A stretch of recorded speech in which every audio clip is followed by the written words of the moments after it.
एक समय ब्रह्मा और विष्णु जी में युद्ध हो गया। किस बात पर? ब्रह्मा जी कहते हैं कि मैं सारी सृष्टि का उत्पन्न करने वाला हूँ, प्रजापिता हूँ, और विष्णु भी, उसकी उत्पत्ति भी मेरे से हुई है। और विष्णु जी कहते हैं कि मैं सबका पालक हूँ। ब्रह्मा जी मेरी नाभि से उत्पन्न हुए हैं, मेरे बच्चे हैं, मेरा बेटा है। अब ऐसी गलतफहमी इनका कैसे होगी ब्रह्मा जी और विष्णु जी का? जैसे ये काल है जो ब्रह्म है, सरपुरुष जिसे कहते हैं, ज्योति निरंजन भी कहते हैं, 21 ब्रह्मांड का स्वामी है। और ये ब्रह्मा विष्णु महेश का पिता है, दुर्गा इनकी माता है। इसने प्रतिज्ञा कर रखी है कि मैं कभी किसी के समक्ष अपने ओरिजिनल रूप में नहीं आऊँगा, वास्तविक रूप में। तो ये क्या करता है, जैसे वेदों के पढ़ने वाले ऋषि महर्षियों ने परमात्मा पाने के लिए ओम नाम जाप किया और हठ योग समाधि लगाने की चेष्टा की। तो समाधि के अंदर किसी को इसने ब्रह्मा रूप में दर्शन दे दिए, अपने पुत्र ब्रह्मा के रूप में। और किसी को तो उसने जिसको ब्रह्मा के रूप में दर्शन दिए तो उसने सब जगह ढिंढोरा पीट दिया कि ये जो ब्रह्मा हमारे सामने बैठे हैं ब्रह्मा जी, ये रजगुण ब्रह्मा जी, ये पूर्ण परमात्मा है, ये सबके पालक हैं, यही सबके प्रजापिता हैं, ऐसे ऐसे। और ये अपने आप को छुपाए हुए हैं। 1 ने, 2 ने, 10 ने, 20 ने, 50 ने, 100 ने ऐसे ब्रह्मा जी को कह दिया। फिर किसी को इसने दर्शन दे दिए विष्णु जी के रूप में। तो उन ऋषियों ने डंडोरा पीट दिया कि पूर्ण परमात्मा श्री विष्णु जी हैं, जो ये सतोगुण है, ये काल के पुत्र हैं। ऐसे ही 150, 200 ने विष्णु जी के बारे में कह दिया कि मैंने समाधि लाई और विष्णु जी इनके मैंने साक्षात दर्शन किए, ये छुपाई बैठे। अब इन दोनों भगवाना के गलतफहमी होगी, ब्रह्मा और विष्णु के। ब्रह्मा जी के उन ऋषियों के कहने से मन में आ गई कि मैं सारी सृष्टि का रचयिता हूँ, इसी तरह विष्णु जी का आगे। एक दिन ब्रह्मा जी गए विष्णु जी के पास, वो शेष नाग की सैया पर लेटे हुए थे, तो लक्ष्मी जी पास बैठी थी, अन्य उनके अंगरक्षक भी वहीं खड़े थे, पार्षद थे। अब ब्रह्मा जी जब वहाँ पहुँचे, विष्णु जी ने उनका सत्कार नहीं किया। ब्रह्मा जी कहने लगे, ओ बेटा देख तेरा बाप आया है, तू मुझ आए हुए अपने पिता का आदर नहीं करता, तेरा दिमाग खराब हो गया है, यो ठीक करना चाहिए। अब विष्णु कहता है कि आजा बेटा, तू मेरा पुत्र है, मेरी नाभि कमल से तेरी उत्पत्ति हुई है, तू मेरा पुत्र है। ब्रह्मा जी कहते हैं कि मैं सारी सृष्टि का रचनहार हूँ और तेरी उत्पत्ति भी मेरे से हुई है, मैं तेरा बाप हूँ। अब दोनों का गुट बाज गया, वो क्या मैं तेरा बाप, विष्णु का मैं तेरा बाप, ब्रह्मा का मैं तेरा बाप। पुण्यात्माओं, जिनको हम भगवान समझ कर पूजा करते थे, इनके विचार, इनके कर्म, इनके कर्तव्य एक 4ठी कक्षा के बच्चे के बराबर की बुद्धि है। 3री 4ठी कक्षा के बच्चे लड़ा करें, टीचर उनसे पूछता भी किस बात का झगड़ा है तुम्हारा?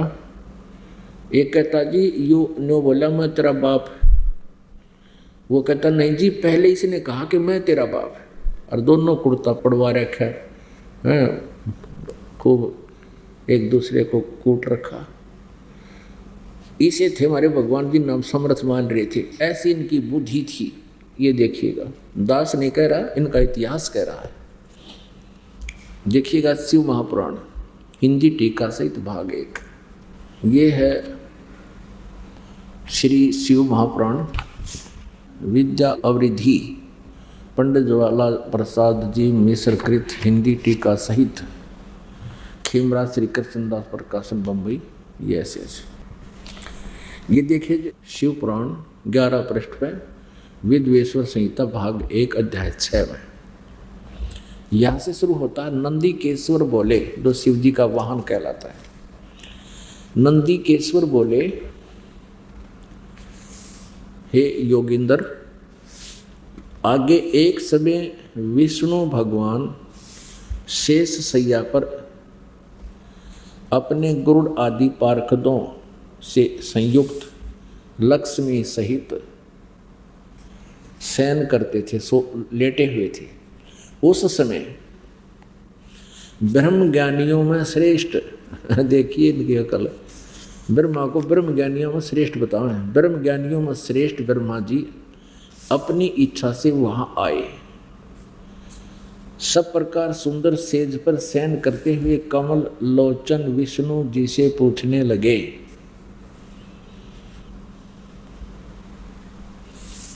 तुम कौन हो?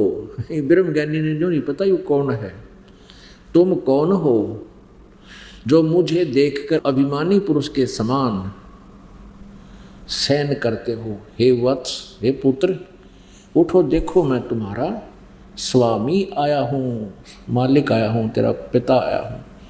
आए हुए गुरु को देखकर जो अभिमान करता है उस द्रोही मूड का प्रायश्चित होना उचित है।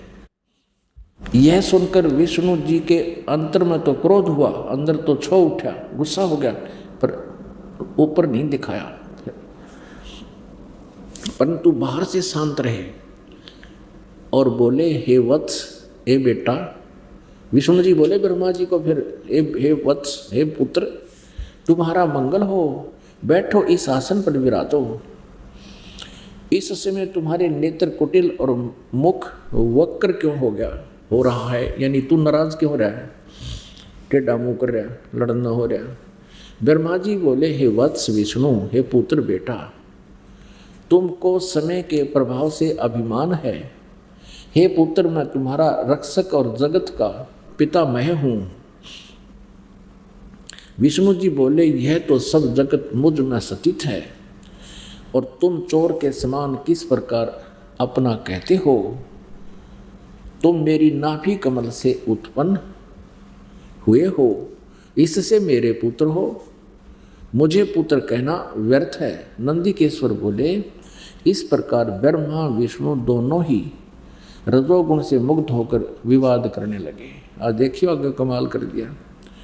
मैं श्रेष्ठ हूँ, मैं स्वामी हूँ, ऐसा कहकर एक दूसरे को मारने की इच्छा से युद्ध करने में उत्सुक हुए।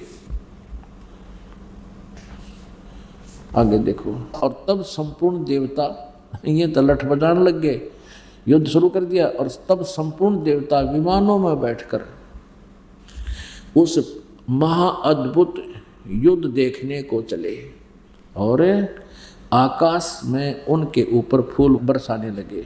वारे देवताओं, भले आदमियों, इन हमारे देवताओं ने पूछा, कोई यदि दो भाइयों का, दो व्यक्तियों का झगड़ा हो रहा हो, उनका बीच बचाव कराया करे, उन पर फूल बरसाया करे, ले लो, कर दो काम, मर कटो। जैसे पहले गांव में ना इन पशुओं ने लड़ाया करते, दो भैंसों को गुड़ाते थे, लड़ाते थे, बिड़ाते थे, तो उनको किलकी मारा करते, हूँ हाँ देखिए यूँ मारेगा टक्कर, और वो बिड़ा कर छोड़ दिया करते उन्हें बुरी तरह। किसी का सींग टूट जाता, किसी का पूछड़ टूट जाता। अब ब्रह्मा विष्णु महेश लड़े हैं और हमारे देवता विमान में बैठकर आगे, देवता माने अच्छी आत्माओं को देवता कहते हैं, ये अच्छी आत्मा है, इनको फूल बरसाओ, उनको प्रकाश, शाबाश, बहुत बढ़िया काम कर रहे हो, लगे रहो। अब आगे दिखाते हैं फिर क्या होता है कि इन दोनों का युद्ध होता रहा, काफी सेना मर गई। तब युग काल ने एक रचना रची। ये क्या करता है कि जैसे इसने शिव रूप धारण कर लिया, क्योंकि इसने प्रतिज्ञा की है कि मैं अपने वास्तविक काल रूप में किसी को दर्शन नहीं दूंगा। जैसे गीता जी अध्याय नंबर 11 के श्लोक नंबर 10 और 11 में कहता है कि ये मेरा विराट रूप अर्जुन, और मैं आप सबको खाने को आया हूँ। गीता जी अध्याय नंबर 11 के श्लोक 47-48 में कहा कि ये मेरा विराट रूप, ये मेरा ओरिजिनल वास्तविक रूप है, काल का, मुझ काल का, और इसको ये इसके तेरे अतिरिक्त पहले किसी को मैंने इसका प्रदर्शन नहीं किया, नहीं दिखाया। तो कहने का भाव ये है कि ये ऐसे आता है, वहाँ वो शिव रूप में आ गया, शिव जी के रूप। और उससे पहले उन दोनों के लड़ाई कर रहे थे, दोनों के बीच में एक तेजों में स्तंभ खड़ा कर दिया, बहुत लंबा चौड़ा, एक जैसे शीशे का मूसल सा हो, ऐसा खड़ा कर दिया, बहुत लंबा चौड़ा। अब लंबा ना बता करके ये कहना चाहता है दास कि इनका युद्ध तो बंद हो गया। फिर ये काल स्वयं शिव रूप में प्रकट हो गया,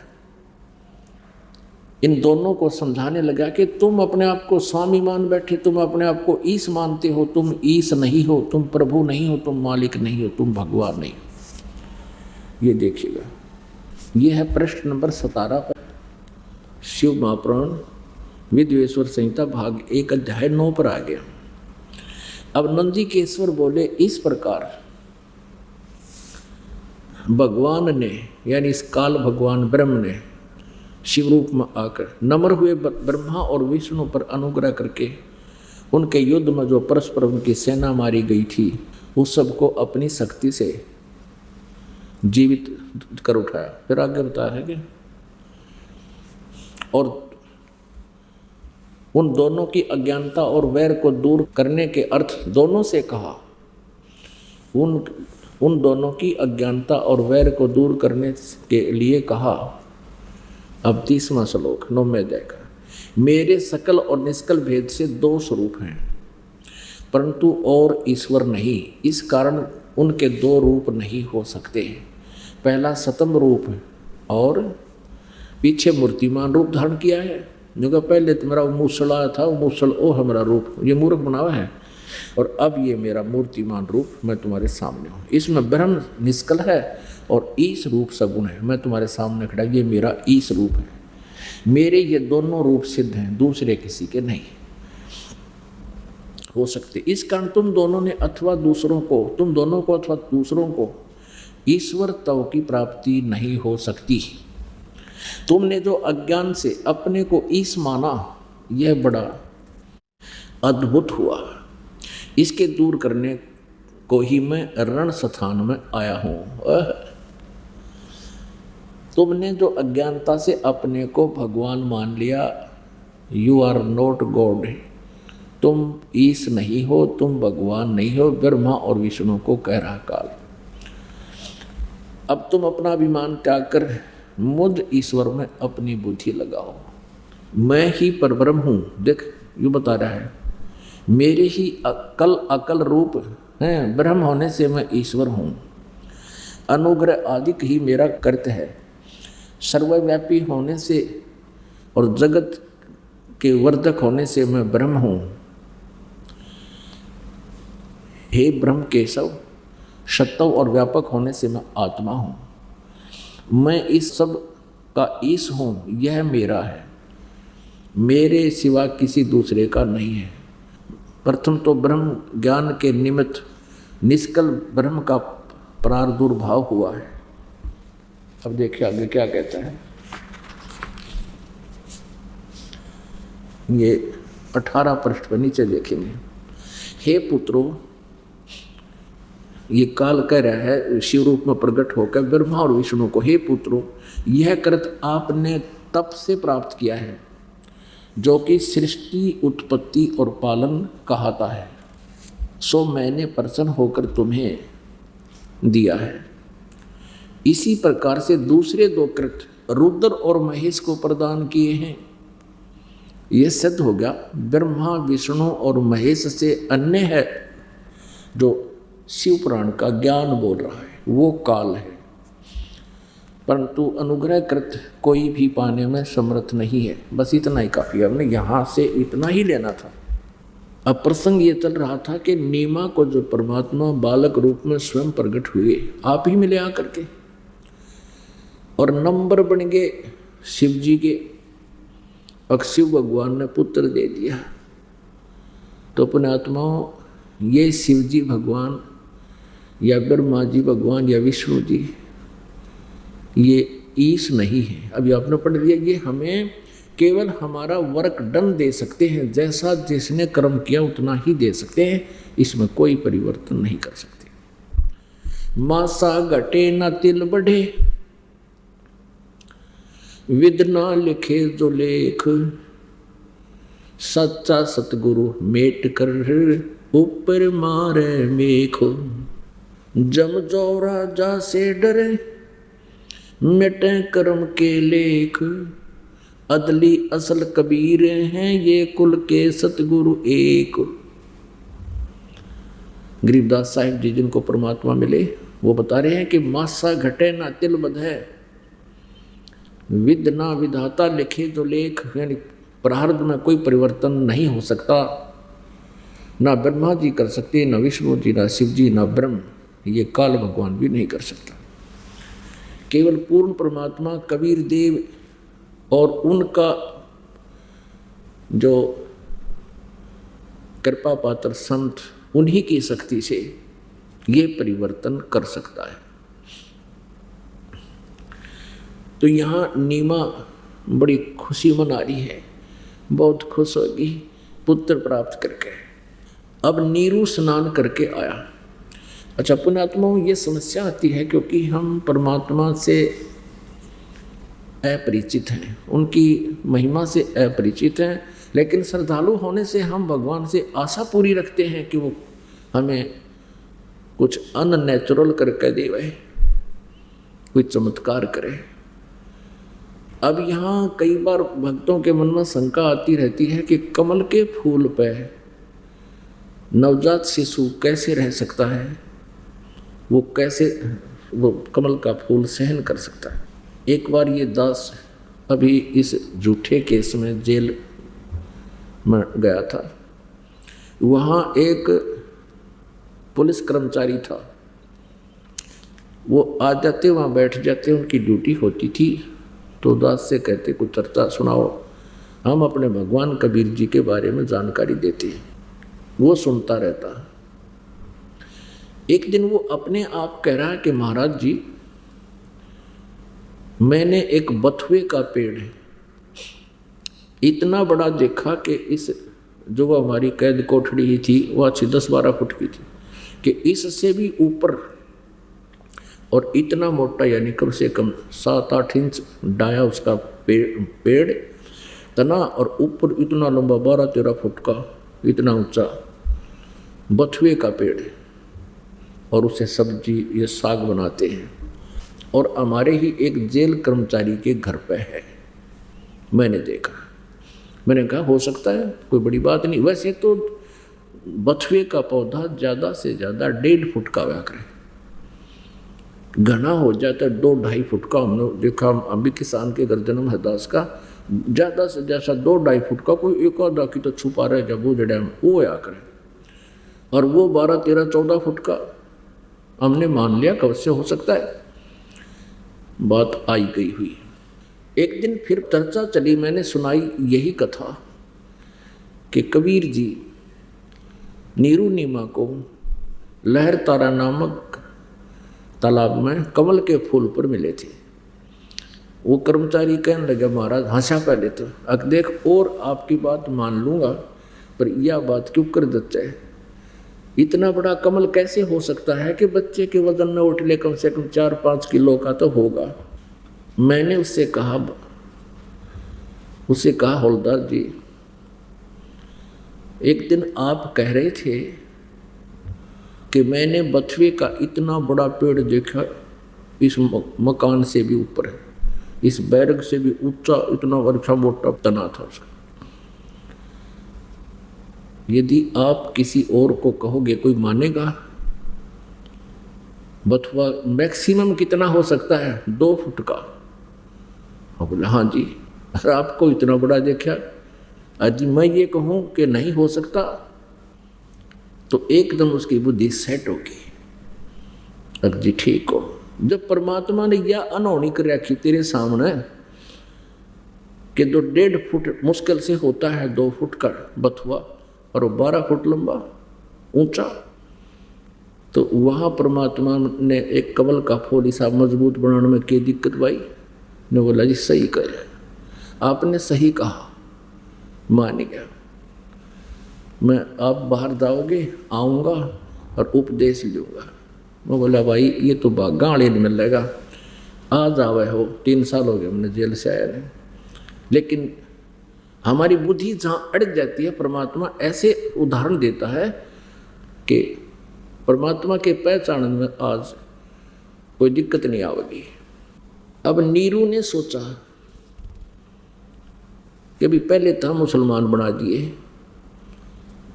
हिंदुओं से तो हमारी कोई जान पहचान रही ना, मुसलमानों से हमारे विचार मिलते नहीं, और अब हम इस बच्चे को लेकर जाएंगे, कोई कहेगा किसी का चुरा कर लाए हो, हम कहेंगे कमल के फूल पर मिला है, लोग नो कहेंगे तुम झूठ बोलते हो, कमल के फूल पर बच्चा कभी नहीं हो सकता, ये कैसे हो सकता है।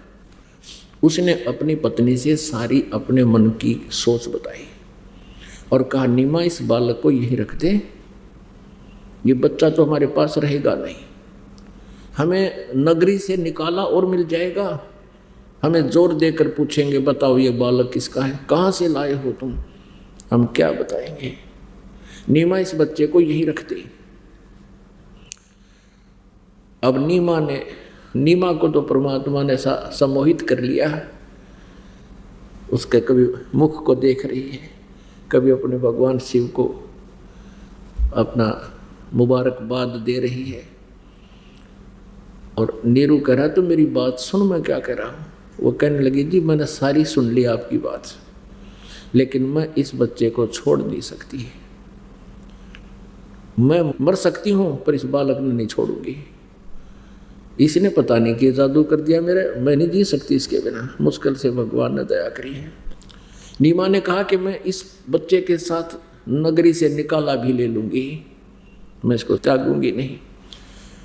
अब नीरू ने पहले अपने जीवन में प्रथम बार अपनी पत्नी की तरफ हाथ उठाया, कहने लगी तू मेरे प्यार का, मेरी नम्रता का नाजायज फायदा उठा रही है, मैंने आज तक किसी भी बात का विरोध नहीं किया तेरी का, यह जानकर के इसका बालक नहीं है, और यदि मैं इसको थोड़ा सा भी डांटूंगा तो ये दुखी गणी हो जाएगी, पर आज तूने हद कर दी है, एक नहीं मान रही है मेरी, ऐसा हाथ किया था कि तेरे मारूंगा ना तो रख दे बच्चे को।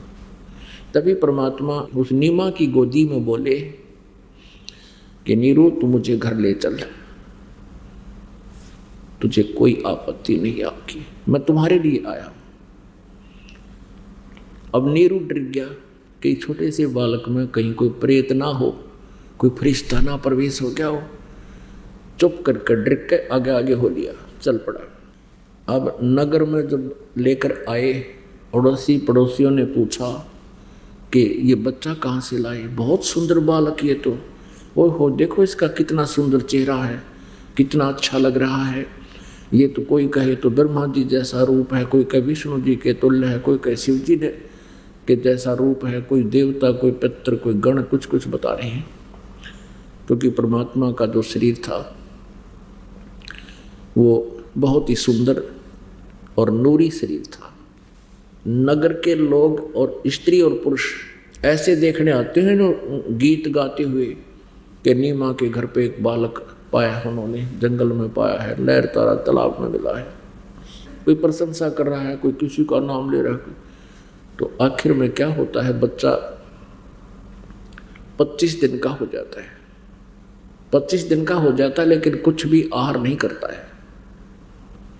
नीमा बुरी तरह रोने लग जाती है, बहुत बुरी तरह तड़फ रही है, रो रही है, विलाप कर रही है, हे भगवान शिव जी आपने हमारे ऊपर मेहर करिए, खिलौना दिया, हे परमात्मा अब दे कर ले रहे हो, नहीं देना था तो ना देते, इससे अच्छा ये दुख तो ना होता, जैसा भी जी रहे थे जैसा जीना था, अब ये बच्चे को ले रहे हो, ये मरेगा क्यों, खा पी कुछ नहीं रहा और साथ मरूंगी मैं। कति हृदय से बोल दिया उसने, जिस दिन इस बालक का शरीर पूरा हो गया उसी दिन मैं फांसी खा लूंगी या कुएं में गिर जाऊंगी। उधर से परमात्मा कबीर जी ने, उस कबीर जी परमेश्वर ने, बंदी छोड़ कबीर जी परमेश्वर ने, अंतर्यामी ने उसकी भावना जान ली, शिव जी को प्रेरित किया शिव जी वहाँ अपने शिवपुरी से शिवलोक से चलकर आए, एक साधु का रूप बनाया, एक महात्मा का रूप बनाया। आकर के नीमा रो रही थी, कहा माई क्यों रो रही है? कारण का पता लग गया। तो भगवान शिव जी ने कहा कि लाओ, कहाँ है तेरा बच्चा? नीमा लाई उठा के ऐसे चरणों में रखना चाहा भगवान शिव जी के। वो बच्चा चरणों में नहीं, आकाश में उड़ गया और भगवान शिव जी के शीश के बराबर 6-7 फुट की ऊंचाई पर अपने आप हवा में रुक गया। अब नीमा यह करिश्मा देखकर, यह चमत्कार देखकर गदगद होगी। उसने जान लिया कि इस संत में बड़ी जो ना शक्ति है और इसने मेरे बेटे को हवा में रोक दिया। अब इनके 9 नंबर बना करते इन भगवाना के कर भगवान अपनी शक्ति दिखा रहे हैं, अथवा मंदबुद्धि ने होकर शिव जी ने रोक दिया, इतना ऊपर है। अब शिव जी ने फिर ऐसे किया, गोदी में लेना चाहा और उनके गोदी में हाथों में परमात्मा आ गए। फिर परमेश्वर कबीर देव जी ने 25 दिन की आयु वाले बालक ने कहा शिव जी से कि इनसे कहो कि कंवारी गाय ले आवे, कंवारी गाय ले आवे। कंवारी गाय वो होती है जिस बच्चिया ने दूध पीना छोड़ दिया हो और अभी उसने वो बैल ने टच ना करी हो, वो कभी ब्याही ना हो। ऐसा ही किया गया और परमेश्वर ने कहा कि आप इसकी कमर पर हाथ मार देना, आशीर्वाद भरा हाथ रख देना या दूध दिया करेगी। ऐसे 7 बार आपस में बतलाए। शिव जी नहीं समझ सके ये कौन है, इतना जरूर समझ गए कि ये कोई सिद्ध पुरुष अवश्य है। अब एक कोरा पात्र लाए थे कुम्हार के घर से, छोटा सा, जिसमें 5-6 किलो जो है ना दूध आ जाए। जब वो पात्र भर गया, अपने आप गाय का दूध निकलना बंद हो गया। अब प्रतिदिन वो कुंवारी गाय दूध देने लगी और कबीर परमेश्वर जी पूर्ण ब्रह्म उस दूध को पीने लगे, क्योंकि कुंवारी गाय में दूध वो सतलोक से आता था, सत्यलोक से आता था।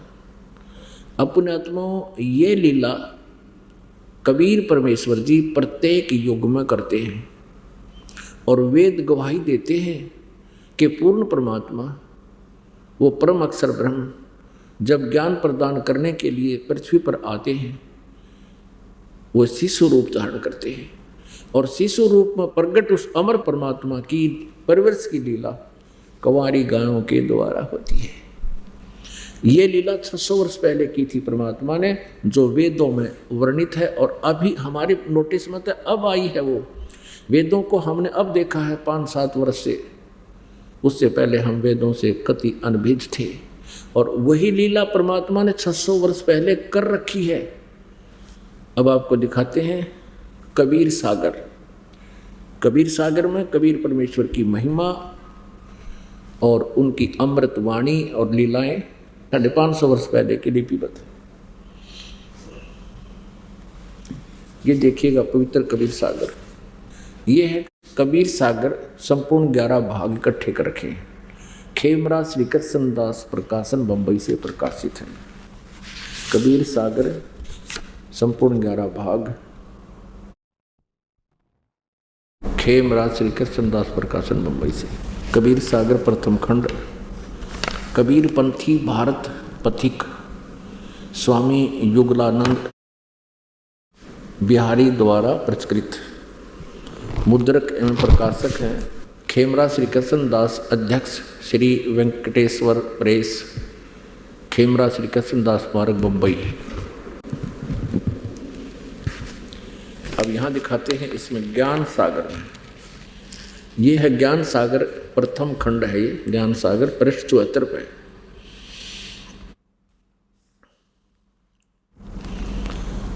सुन जुल्हा मन भयो आनंदा, जिमी चकोर पयो निश्चंदा, ले सुत चले हर्ष मन कीन्या, तासों पुन अस बोल ही दीना। सुत काशी को ले चले, लोग देखण को आवे, अन पानी भक्सै नहीं, जुल्हा शोक जनावे। तब दुल्हा मन कीन दीवाना, रामानंद सो कही उत्पाना। रामानंद जी के पास गया, अपने बालक ने लेकर, जैसे को बच्चे को तकलीफ हो जाती है तो ऋषि महर्षियों के पास ले जाते हैं। मैं सुत पायो बड़ा गुणवंता, कारण कौन बखे नहीं संता। रामानंद ध्यान तब धारा, दुलाहे सो तब ये वचन उचारा। पूर्व जन्म में तय ब्राह्मण जाति, हरि सेवा की नहीं मिल बली भाती। कुछ तुम सेवा हर की चूका, ताते भयो दुल्हे का रूप। प्रीति प्रभु गई तोरी लीना, ताते उद्धान में सुत तो दीना। हे प्रभु जस कीनो तस पायो, आरत हो तब दर्शन आयो। सो कहिए उपाय गुसाई, बालक अक्षुधावंत कुछ खाई। इसी दया करो रामानंद जी, मेरा भूखा बेटा कुछ खा ले। रामानंद अस युक्ति विचारा, तुम सुत कोई ज्ञानी अवतारा। तुम्हारा बेटा बहुत कोई अच्छा ज्ञानवान है। बछिया जाही बैल नहीं लागा, सोले ठाड करे ते ही आगा। बछिया ले आओ गाय की, जिसको बैल ना लगा हो, यानी अनटच्ड हो, कुंवारी गाय हो, और उसके सामने खड़ा कर दो। दूध चले ते ही थन ते, दूध ही धरो छिपाई। क्षुधावंत जब होवे तब ताको दे खवाई। जुल्हा एक बछिया ले आवा, और चलो दूत कोई मरम न पावा। चलो दूत जुल्हा हरसाना, राग छिपाई कहो नहीं जाना। अब यहाँ इस कबीर पंथियों ने इनमें कुछ अपनी मंद बुद्धि से काट छांट भी कर दी है। यहाँ ये लिखा है कि चलो दूत कोई मर्म नहीं जाना। यहाँ ऊपर प्रसंग है, एक पुराना कबीर पंथ है, हाथ से लिखा हुआ, उसमें लिखा है कि यहाँ वो कहते एक दूत यानी एक संत रूप में कोई फरिश्ता आया, और उसने फिर ये सब बातें क्योंकि इसकी पूर्ति गरीबदास जी ने की है। परमेश्वर कबीर जी ने अपना ज्ञान गरीबदास जी के अंतःकरण में फीड कर दिया था। तो यहाँ सपट लिखा है कि बछिया जाही बैल नहीं लागा, और सोले ठाड करे ते आगा। भूख लागा जो बालक पीवेगा, ऐसा कहने का भाव है।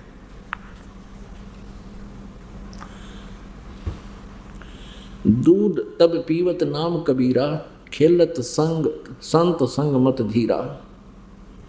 पुण्यात्माओं, हमने भगवान पहचानना है, और भगवान परमात्मा को पहचान कर फिर हम साधना करेंगे, हमें कोई डगमग नहीं कर सकता। पवित्र हिंदू समाज अपने वेदों को यथार्थ मानता है, सत्य मानता है। आज उन्हीं वेदों में परमेश्वर की महिमा लिखी हुई, और ये स्पष्ट प्रमाण है कि वो पूर्ण परमात्मा ऐसी लीला करता है। तो ऐसी लीला आज तक न श्री कृष्ण ने की, न विष्णु जी ने की, न रामचंद्र जी ने की, न किसी और भगवान जिसको मानते हैं उन्होंने की। केवल कबीर जी ने की, जो वेदों में प्रमाण है। परमेश्वर कबीर जी कहा करते, वेद मेरा भेद है, मैं मिलूं वेदन से नाही, और जौन वेद से मैं मिलूं वो वेद जानते नहीं। कबीर जी कहा करते परमेश्वर जी कि वेद मेरा ही गुणगान करते हैं, मेरी महिमा का, पर मेरे पाने की विधि वेदों में नहीं है। अब देखिए ऋग्वेद मंडल 9-10 इकट्ठा ही अनुवादित है।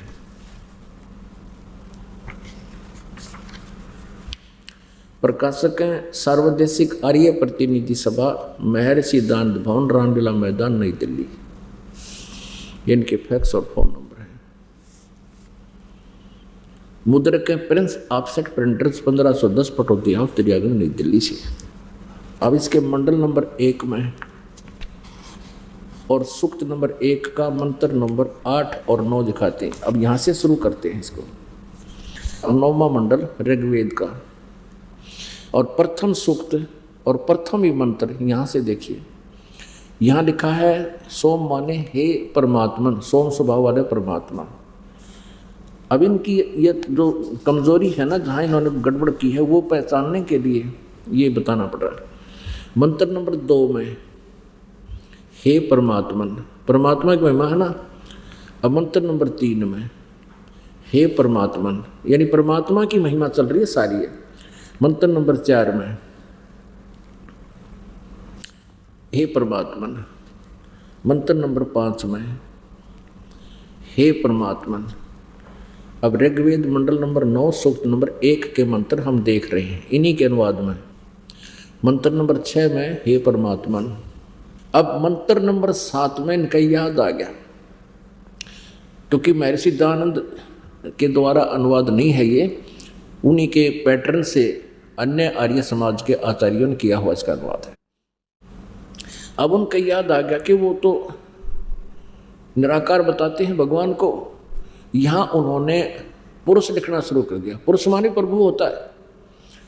अब यहाँ लिखना शुरू कर दिया उस पुरुष को, यहाँ लिखना था उस परमात्मा को, जैसे पहले लिखते आ रहे थे। 8 में भी गड़बड़ कर दिया इन्होंने, उस पुरुष को, उस परमात्मा को। उग्र गतियां प्रेरणा करती हैं, भासमान शरीर को वह पुरुष प्राप्त होता है, वह परमात्मा प्राप्त होता है, क्योंकि ये भगवान को निराकार मानते रहे। वेदों का अनर्थ कर डाला इन लोगों ने, घुमा दिया यहाँ पर, लेकिन स्पष्ट है उस परमात्मा को उग्र गतियां, जैसे यदा यदा ही धर्मस्य ग्लानि भवति भारत, तो तब उसी दृष्टिकोण से परमात्मा भी आते हैं जब धर्म का नाश हो जाता है। अब कति धर्म का नाश हो रहा है, अब परमात्मा ने इस दास पर कृपा करी। 600 वर्ष पहले मालिक खुद आए थे,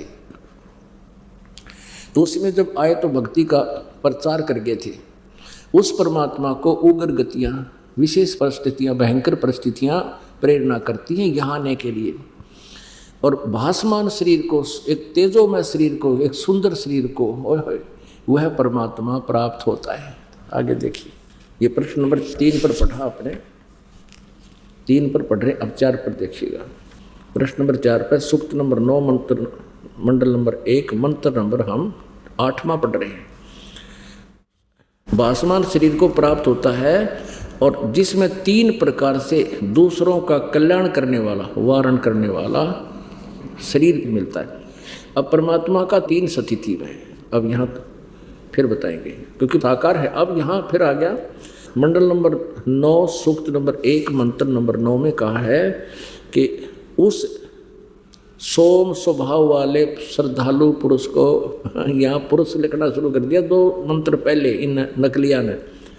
यहाँ लिखना था सोम माने उस अमर परमात्मा को जो शिशु रूप में प्रकट होता है, शिशु रूप में, कुमार अवस्था में जब वो बालक रूप में प्रकट होता है।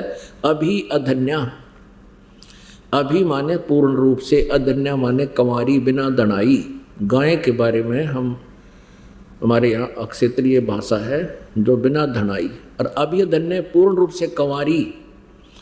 धेनव माने गौवें तृप्त करती हैं। उस परमात्मा को जो शिशु रूप में, बालक रूप में प्रकट होता है, उसकी परवरिश की लीला कंवारी गायों, अभी अधन्या कुंवारी गौओं के द्वारा होती है, वो उसको तृप्त करती हैं। पुण्यात्माओं, आज आप शिक्षित हैं। इस शिक्षा का जो लाभ है केवल यही है कि हम भगवान को पहचान सकते हैं, हम सद्ग्रंथों को स्वयं जान सकते हैं। जिन सद्ग्रंथों को, जिन पुराणों को, वेदों को, गीता जी को आधार मानकर इन नकली गुरुओं ने पूरे हिंदू समाज को दंत कथा सुना दी, लोक वेद सुना के मन गढ़ कहानियाँ बना करके भगवान से कोसों दूर कर दिया। आज इस शिक्षा के प्रभाव से हम परमात्मा को पहचानेंगे और उसको पाएंगे। अब सौभाग्य आपका, आप जी का जन्म इस कलयुग में और इस समय में है। इससे आगे पीछे, आगे भी अब तो इसका पूरे विश्व में विस्तार होगा, कोई इसको रोक नहीं सकता। और कोई बाधा करने की चेष्टा करेगा तो महामूर्ख होगा, क्योंकि लाखों की संख्या में श्रद्धालु इस तत्व ज्ञान से परिचित हो चुके हैं। ये तो एक विस्फोट हो चुका है परमात्मा के ज्ञान का, और इसमें कोई बाधा करने की चेष्टा करेगा तो वो अंधे गधे की तरह होगा, जैसे हिरण्यकशिपु था, कंस था, रावण था। उस कैटेगरी के व्यक्ति होंगे जो इसमें बाधा करेंगे और मुंह की खाएंगे। एक अंधा गधा खड़ा था रेल की पटड़ी पे। अब उधर से एक गाड़ी आ रही थी, उसने दूर से भनक पड़ गई कोई तुझे डिस्टर्ब करने इधर ही आ रहा है। उस अंधे गधे को भनक पड़ गई कि कोई तुझे डिस्टर्ब करना चाहता है, और उसके लिए उसके पास जो औजार थे, हथियार थे, दोनों पिछले पैर तैयार कर लिए, जिधर से खड़खड़ खड़खड़ होती आवाज थी उस तरफ पिछले पैर कर लिए, पृष्ठ भाग उधर कर लिया, और दोनों दलत्ते पहना लिए। अकान दे निकट इसका ठोकूंगा। ट्रेन आई निकट, उसने दोनों लात मारी, उठा के पटक दिया, चकनाचूर कर दिया, टुकड़े हो गए। तो इस परमेश्वर के मार्ग में अब कोई बाधा अवरोध पैदा करेगा, वो अंधा गधा होगा। परमेश्वर ने 600 वर्ष पहले कहा था, धर्मदास तो लाख दुहाई, ये मूल ज्ञान की तबार ना जाए। और कलयुग का जो बिचली पीढ़ी आओगी, ये मूल ज्ञान बाहर जो पढ़ी, ये बिचली पीढ़ी हंस नहीं तरी। परमात्मा ने तो वेदों और गीता के सारे प्रश्न नंबर बता दिए थे धर्मदास जी को, और पुराणों के बता दिए थे, श्लोक मंत्र बता दिए थे, और कहा था बेटा ये बताइए मत किसे दिए, नए नकली समझ लेंगे और ये फिर बात बदल जाएंगे, और हम जब आएंगे या अपना कोई दास भेजेंगे बिचली पीढ़ी में, तभी इनकी पोल खोलेंगे। क्यों करें? तो तभी इनकी पोल खुलेगी। जो आज बकवाद कर रहे हैं, अजरो अमर हैं, ब्रह्मा विष्णु महेश मृत्युंजय हैं, कालज्जय हैं, सर्वेश्वर हैं, इनके कोई माता पिता नहीं हैं, ये स्वयंभू हैं, फिर इनकी पोल खोलेंगे। तो कहा था धर्मदास तो लाख दुहाई, ये मूल ज्ञान की तबार ना चाहिए। और मूल ज्ञान बाहर जो पढ़ी या बिचली पीढ़ी हंस नहीं तरी, आज आप उस बिचली पीढ़ी में हो जिसके लिए खजाना दबा कर रखा हुआ था, अब खोल दिया भगवान ने।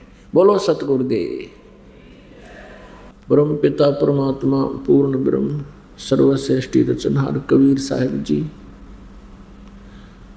कबीर देव जी, जो बनारस में काशी शहर में 120 वर्ष तक रहे, सह शरीर आए थे, सह शरीर चले गए। ये पूर्ण परमात्मा हैं, असंख्य ब्रह्मांड के स्वामी हैं, ये पाप नाशक है, जिसके विषय में सभी सदग्रंथ प्रमाण करते हैं। पवित्र चारों वेद परमेश्वर कबीर देव जी की महिमा से भरे पड़े हैं।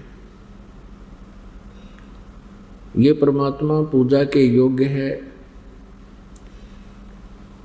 यही परमात्मा पाप नाशक है, यही हमारा पिता है, यही वो परमेश्वर है जिसके विषय में हम पढ़ा और सुना करते थे। तुमेव माता च पिता तुमेव बंधु च सखा तुमेव विद्या च द्रव्य तुमेव सर्व मम देव देव। ये है वो कबीर परमेश्वर जो हमारे माता और पिता का दोनों का हिस्सा जला रोल करते हैं, क्योंकि इनके वचन से हम सभी उत्पन्न हुए हैं। और यही हमारे सच्चे बंधु हैं, सच्चे साथी हैं। परमात्मा कहते हैं जो जन मेरी शरण है ताका हूँ मैं दासे, गैल गैल लाग्या फिरूं जब तक धरती आकाश। जो बच्चा गऊ की नजर में यूं साईं को संत, भक्तों के पीछे फिर ये भक्त वत्सल भगवंत। अनंत कोटि ब्रह्मांड का एक रति नहीं भारे, सतगुरु पुरुष कबीर हैं ये कुल के सिरजनहार। आप जी ने कल रात्रि के सत्संग में परमेश्वर की महिमा सुनी, सदग्रंथों को आंखों देखा प्रोजेक्टर पर।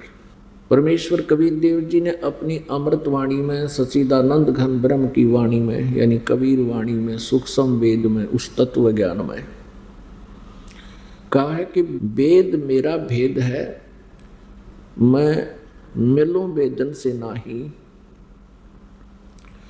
और जौन वेद से मैं मिलूं वो वेद जानते नहीं। हम 4 वेदों से परिचित हैं, ऋग्वेद, यजुर्वेद, सामवेद और अथर्ववेद। इन चारों वेदों में परमेश्वर कबीर जी की महिमा भरी पड़ी है। कबीर अंगारी असी बम्भारी असी। अंगारी माने अग माने पाप, अरि माने शत्रु, पापों का नाशक। बम्भारी माने मीन बंधनों का शत्रु, बंधन काटने वाला, बंधक नाशक, बंध से छुड़ाने वाला, बंदी छोड़। यजुर्वेद अध्याय नंबर 5 के श्लोक नंबर 32 में स्पष्ट किया है कि उसी कसी जो परमात्मा अति शांतिदायक है वह कबीर अंगारी असी, वो कबीर है, वो पाप नाशक है। और बम्भारी असी, बम्भारी मन बंधनों का शत्रु। पुण्यात्माओं, परमात्मा का पाना बहुत सिंपल है, बहुत आसान है। यदि इस पृथ्वी पर कोई आसान काम है तो परमात्मा प्राप्ति है, और आज तक हमें मिला नहीं। ऋषि महर्षियों ने हजारों वर्ष तक साधनाएं की, उनकी साधना मनमुखी थी, उनकी साधनाएं शास्त्र विधि त्याग कर मनमाना आचरण था, और उनको ज्ञान केवल ब्रह्म तक का था। साथ में ब्रह्म ने, इस काल भगवान ने जो 21 ब्रह्मांड का स्वामी है, इसने अपनी सोच, अपना मत भी इन ऋषि महर्षियों में थोप दिया, ठोक दिया। चारों वेदों में कहीं पर भी हठ योग करने का प्रावधान, आदेश, निर्देश नहीं है। ये हठ योग हुआ कहाँ से शुरू, और सबसे ज़्यादा हठ योग ही किया जा रहा है। ये हठ योग कहाँ से शुरू हुआ? जिस समय ब्रह्मा जी